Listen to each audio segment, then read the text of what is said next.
Hello class, welcome to our lesson today. This is in section 8.3, which deals with area of circles. We're going to do a few review questions first, and then we'll get right into how to find the area of circles and semicircles.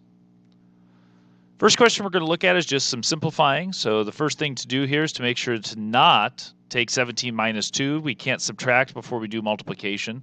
So I'm going to distribute this minus 2 or add negative 2. So this negative 2 gets distributed to the 3x, so negative 2 times 3 would be negative 6x or minus 6x. Negative 2 times a negative 1 would be a plus 2. From there, I did rewrite this in kind of compartmentalized and switch things around, but you don't have to show this third step necessarily. If it makes sense to you that this is a minus 6x and then plus 7x, which is 1x, and then the 17 plus the 2 would be a 19. Remember, I can only combine things together that have like terms. And so I can't combine the x and the 19 because one has a variable and the other does not. The next question is just another solve equation and get stuff set up. So the repair shop said it would cost $43 in parts and $12 an hour to make a repair. The total bill was $73. How many hours did the repair take? Remember, you need to define your variable, so x would be the number of hours that it takes. And then $43 for the parts plus 12 times the number of hours worked equals 73. This would be the equation we're looking for. We want to try to say equals the totals. When you're asked to develop your own equation, you want to develop it that way. And then two-step equation, this is the approach we've been kind of working on some of our review questions the past week or so. Subtract 43 on both sides, and you get 12x equals 30 with the subtraction. Divide by 12, and you get 2.5 or 2.5. And remember, that does not represent money. That represents how many hours it took to do the repair. The next couple slides are just dealing with where to find the area formula for a circle, just so we know it's not out of thin air. So don't forget, the circumference of a circle is 2 pi r, or pi times diameter. Okay, and this is just a basic circle with a radius of r. So the circumference, remember, 2 pi r, or pi times diameter. And what we're going to do is cut this into a bunch of small slices, and here's what's going to happen. We're going to kind of put those kind of back and forth to make what looks to be like a parallelogram. So here, there's the slice going upward, then downward, and together they kind of look like a parallelogram. Now these are a little curved here at the top and bottom, but you can imagine the more and more narrow we make those pie pieces, the more and more it'll look like a straight line at the top and bottom. And then the area of a parallelogram is just base times height. Well, the height here is just the radius. If you think about the slice from the center to the edge, that would be the radius. And then the edge is the circumference, but half of it's above and half is below for this parallelogram.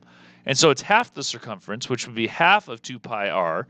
And I cancel the 2 and the 1/2, and I get pi times r. And pi times r would be pi r squared. And that is the area of the circle formula that you want to make sure you know. So the area is pi times the radius squared. Don't forget the units here because its area would be something like feet squared. And that will also be the case as we go through. Okay, the same rules apply. We need an answer in terms of pi, which is an exact answer, and then we're going to multiply by the pi button on a calculator. Don't just use 3.14 if you can avoid it. Use more decimal places if you need to, but try to use the pi button. So this would be pi times the radius squared, which is 7. Remember to do 7 squared first, so 7 times 7 is 49 pi. That's one of the answers. And then I multiply that through, and I get this 153 number. Okay, those are the two situations. Those are the two types of answers we're looking for. It should look basically identical to this as you're writing your final answer to find the area of the circle.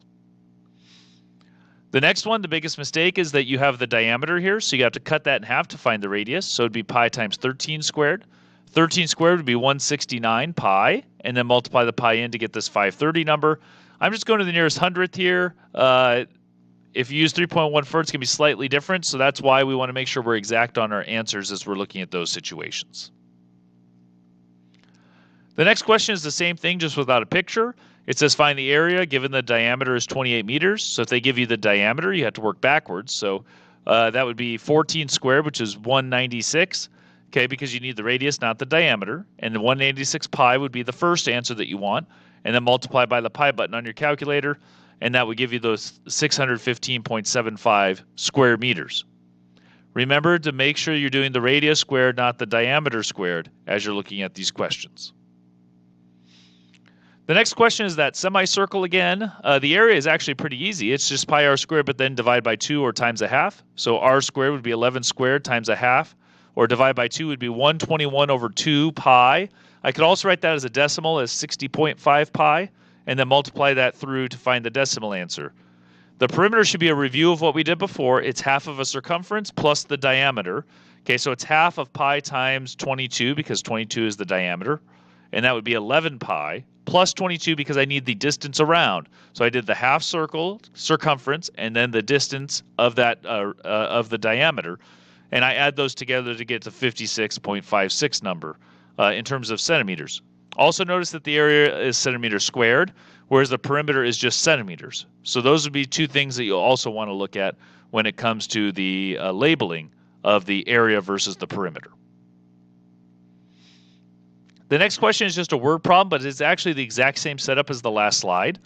This is an orchestra pit. Okay, so this is at the stage like at in the auditorium. It's a semicircle with a diameter of 30.